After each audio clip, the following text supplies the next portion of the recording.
Let's start with what this moment actually feels like in Ontario. It's a cold afternoon in downtown Toronto. Bay Street is packed with people marching, chanting, and holding handmade signs that read, "Stop Bill 60. Housing is a human right." And Doug Ford, "Fix housing, not tenants." The anger is real, the fear is real, and the frustration is coming from renters and landlords. Renters are terrified that Bill 60 will make evictions faster, easier, and harsher. Landlords are frustrated because they've spent years dealing with an overwhelmed landlord and tenant board, months of unpaid rent, and legal delays that feel impossible to survive when carrying a mortgage at 6% interest rates.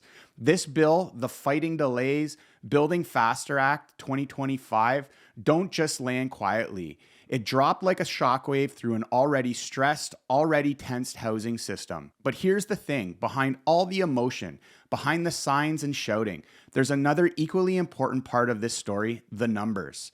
And when you look at the numbers, you can start to understand why Ford's government passed Bill 60 in the first place. Right now in Ontario, Landlord Tenant Board has over 40 active cases waiting in line. Eviction applications can take up to 8 to 10 months to even get a hearing. Rent-arrear cases are dragging out for nearly a year. Maintenance complaints take even longer. And small landlords who are actually responsible for most rental units in the province are selling because the system has become unpredictable and financially risky. So yes, renters feel the system is stacked against them. And yes, landlords feel the exact same way. Both sides are living inside a structure that no longer works.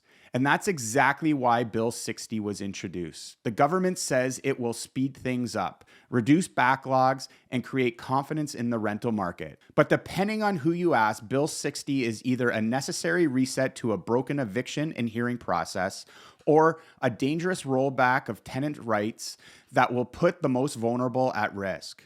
So this video isn't about picking sides, it's about getting the truth, what Bill 60 actually does, why it matters, and how it impacts everyone who rents, invests, or plans to buy in Ontario. Because one thing is clear, Bill 60 doesn't just change a few rules, it reshapes the entire relationship between landlords, tenants, and the housing system. So let's break down what's really inside this bill and what it means for the future of renting and owning in Ontario. To understand the impact of Bill 60, we need to look at four main pillars of the legislation: shorter eviction timelines, shorter appeal windows, new limits on tenant defenses, new advantages for landlord in specific scenarios. These changes sound technical, but they have massive real-world consequences for renters and landlords. Let's go through each one clearly. Number one, shorter eviction timelines. This is the most controversial change. Under current rules, if a tenant misses rent, landlords issue an N4 notice, giving the tenants 14 days to pay or move out before an eviction application can begin. Bill 60 cuts that in half. Tenants will now have 7 days, a single week. This gives renters far less breathing room if they lose hours at work, deal with an emergency, or just fall behind. But for landlords, especially those carrying high-rate mortgages or negative cash flow properties, this feels like relief. For many years, they've had almost no ability to protect themselves when tenants stop paying. Bill 60 also introduces a new category: persistently late payment evictions. This will allow landlords to apply for eviction if the tenant pays late repeatedly, even if the tenant eventually pays. The province hasn't defined the exact threshold yet, but early drafts suggest something like 3 late months within a year. This is a major shift. For renters, it adds pressure. For landlords, it removes uncertainty. Number two is a shorter appeal window. Under the old system, tenants or landlords have 30 days to appeal in the landlord-tenant board decision.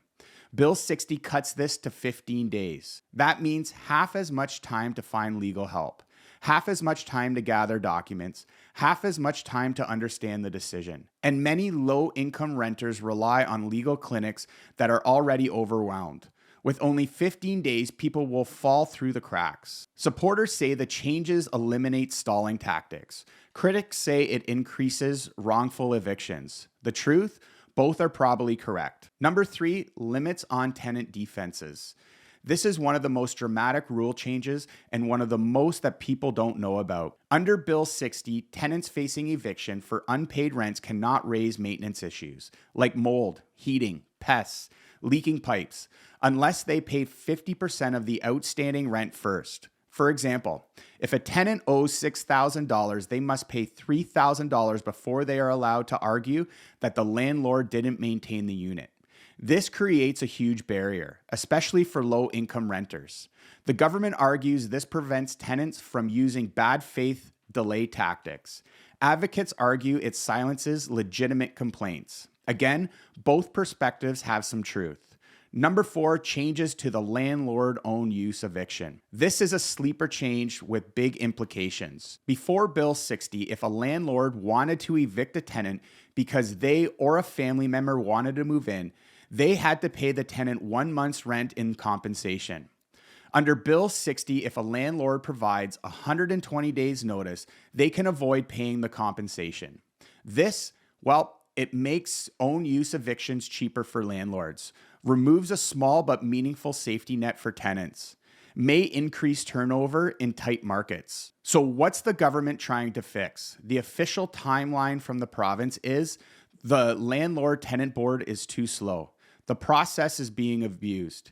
Investors are leaving the market, and rental supplies will shrink without reform. So Bill 60 aims to bring speed and predictability.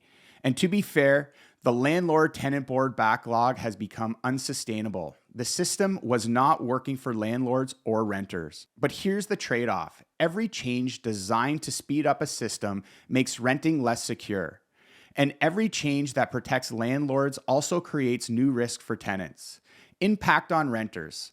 Let's break this down clearly. Number 1, renting becomes less stable. Shorter timelines equals more stress. Less time to catch up equals more evictions. Higher turnover equals higher market rents. Number 2, low-income renters are hit the hardest. They are most likely to fall behind. They are least likely to access legal help quickly. They are the most likely to be impacted by the 50% payment rule. Number 3, more market rent resets. When long-term tenants are evicted, the landlord can relist the unit at current market rents, often hundreds per month. This accelerates rent inflation. So what's the impact on landlords? Number 1, more control and predictable cash flow. This is the biggest win for landlords. They finally have a system that doesn't leave them hanging for months. Number 2, more incentives to stay in the market. Small mom and pop investors supply most of Ontario's rental stock. Many have sold because the system is just way too. Number 3 is faster resolutions of problems tenancy. Instead of waiting 8 to 12 months, landlords might see decisions in weeks. So what's the impact on the housing market overall? For renters, some will accelerate plans to buy because renting feels less safe. For investors, more confidence could stabilize or increase rental inventory. And for the broader market, philosophy matters. A system that feels unstable can push people towards home ownership, even with higher rates. So after breaking down all of these changes, here is the most important question. Does Bill 60 actually fix the housing crisis? The short answer is no, but it does shift pressure dramatically. Bill 60 speeds up rental systems, but it doesn't address soaring construction costs, lack of rental supply, high interest rates, population growth, investor financing challenges, and housing affordability. Long-term tenant protections. They need more purpose-built rentals. Bill 60 is not a solution. It's a redistribution of risk. Before Bill 60, the risk sat mostly on landlords. After Bill 60, much of that risk shifts to renters. Renters feel more pressure. Landlords will feel more security. The system will move faster, but not necessarily more fairly. So here's the truth. Bill 60 makes renting less stable. It makes landlording less risky. And it makes the overall housing system faster, not better. But here's the opportunity. Changes like Bill 60 create momentum, political momentum, economic momentum, and public attention. If Ontario wants real solutions, this momentum needs to push forward. Faster construction approvals, more purpose-built rentals, incentives for investors, better tenant protections, better enforcement against bad actors, programs that stabilize first-time homebuyers. Solutions that don't pit renters and landlords against each other. Because at the end of the day, renters aren't the enemy, landlords aren't the enemy, and politicians aren't magicians. The enemy is the lack of supply, affordability, stability, and clarity in the system. Bill 60 doesn't fix that, but it does signal something important. Ontario's housing system is changing, and everyone needs to pay attention. I'm Justin Chausse with the Chausse Mortgage Group, and if you found this video helpful, please like and subscribe so that we can continue to make more videos like this for people like you. If you have any questions about your mortgage, looking to get into the market, looking to move up, or looking to refinance, I've put a link in the description. Please book a call with me, and I'm happy to discuss any of your mortgage options with you. Thanks for watching, and I'll see you in the next video.